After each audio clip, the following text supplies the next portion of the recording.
Kilalanin si AZ Martinez ng PBB collab at pagka-crush nito kay Dustin Yu kahit may boyfriend na siya. Mga netizens tinawag ni New pet peeve umano nila ang PBB housemate na si AZ Martinez. Dahil na sa pag-amin niyang crush niya si Dustin Yu, ito ang buong istorya. Napangiwi ang reaksyon ng ilan sa mga netizens na nakatutok sa Pinoy Big Brother collab ngayon. Dahil nasa ilang mga kaganapan sa loob ng bahay ni Kuya, lalo na ang nakakabiglang deretsahang pag-amin ni AZ Martinez na crush umano niya si Dustin Yu.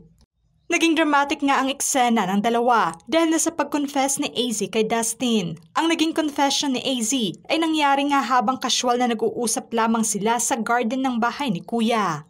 Ang simpleng pag-uusap sana ay naging awkward kalaunan. Sa pahayag kasi ni AZ na may napanaginipan umano siya at isa itong lalaking housemate at napopugian umano siya sa kanya. Naging curious naman ang co-housemate nitong si Isnir kung sino ang tinutukoy nito at agad na niyang inamin na si Dustin Yu umano ang crush niya. Marami sa mga manonood ang nabigla lalo pat ilang linggo pa lamang itong nasa loob ng bahay ni Kuya.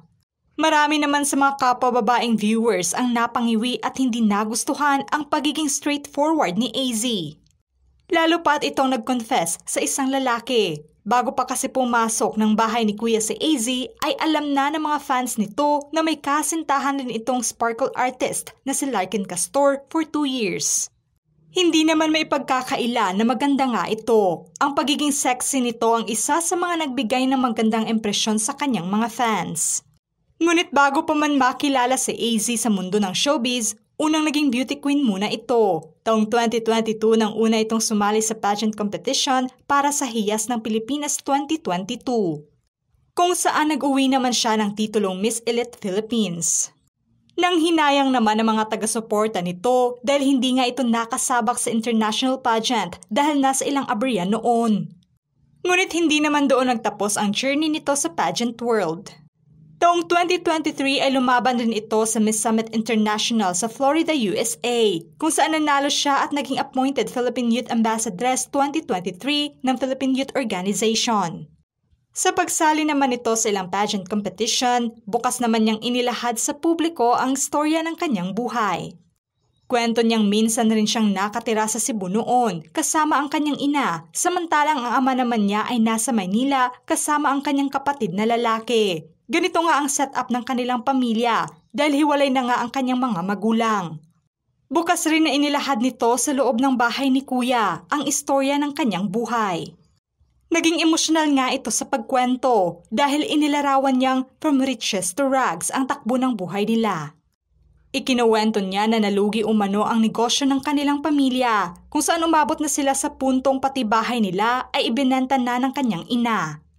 Dahil sa agaw pansin nitong ganda, eto ang naging tulay upang ma-discover siya online.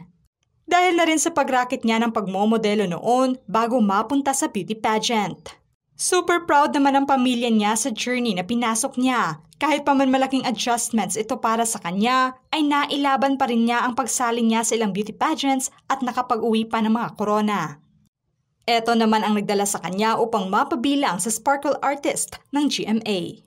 Bukod din kasi sa pangarap niyang maging isang beauty queen, ang pagiging isang artista rin ang nais niyang maabot na pangarap. Dahil isang ganap na siyang artista, agad naman siyang nabigyan ng ilang proyekto sa telebisyon. Kahit pa man wala itong acting workshop experience. Ilan naman sa mga proyektong kinabibilangan nito ay ang Forever Young sa GMA7 series. Mano po Legacy The Flower Sisters, Love Is, Love at First Read. Lilith Matias, Attorney at Law, The Missing Husband at ang ilang series appearances niya sa Magpakailanman at Pipito Manaloto. Dahil baguhan pa lamang sa pag-arte, nakatanggap rin siya ng maraming puna at kritisismo galing sa mga netizens. Dahil dito, na-question niya ang kanyang sarili kung para ba talaga sa kanya ang pag-arte. Lalo pa at sumunod ang nakakalungkot na balita ng pagpanaw ng kanyang ama ay tila nagtipon-tipon ang lahat ng kanyang problema sa buhay. Hindi naman nagpatinag si AZ at itinuloy pa rin niya ang pag-arte kahit pa man na marami ang hindi nagugustuhan ang kanyang pag-arte.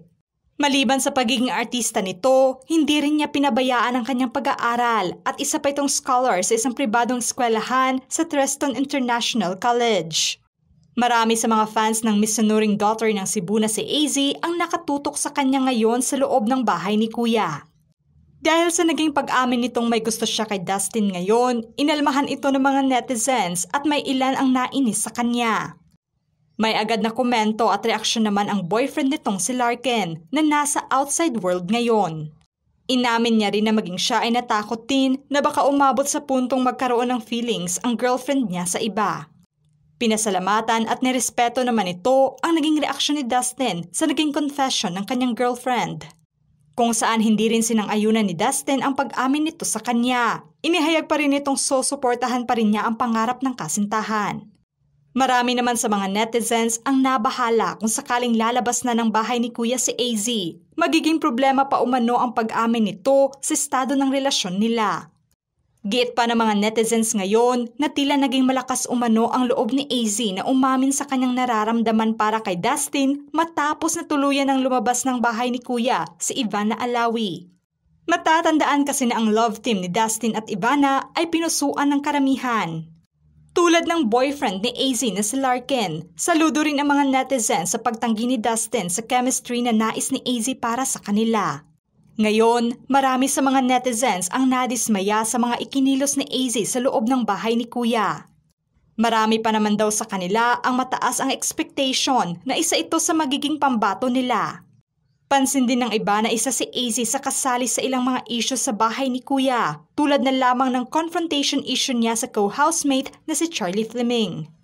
Marami na rin ang nalito sa ipinapakita nitong karakter sa bahay ni Kuya. Hiling naman ng mga fans nila na sana ay huwag masamain ang pagiging direktang tao nito. Inihayag na rin kasi noon ng fashion designer nito na hindi umano plastic na tao si AZ. Isa umano ito sa mga taong one call away lamang dahil pinalaking maayos umano ito ng kanyang ina. Mataas naman ang kumpiyansa niya na ang work ethic ng pagiging beauty queen nito ang magdadala at magbibigay sa kanya ng magandang moral sa loob ng bahay ni Kuya. Pansin kasi nilang tila isa ito sa mga batch ng housemate ngayon na kakainisa ng ilan sa mga netizens. Dahil hindi umano nakaka-empowered woman ang ginawa nitong pag-amin. Nagmukha tuloy siyang desperada sa kanyang ginawa kung ilarawan ng mga netizens. Ngunit depensa naman ng mga fans ni AZ na nagpakatotoo lamang ito sa kanyang nararamdaman. Ipinakita lamang nito na hindi umano siya plastic na tao. Tila pangit lamang daw tignan para sa iba ang ginawang pag-amin nito dahil na rin sa udyok at nakasanayan ay hindi naman ito dahilan upang i-bash ng personal ng iba ang pagkatao nito dahil lamang sa simpleng pag-amin niya. Ano ang masasabi niyo sa pagkatao at ang biglang pag-amin ni AZ Martinez na crush niya si Dustin Yu? Just comment below.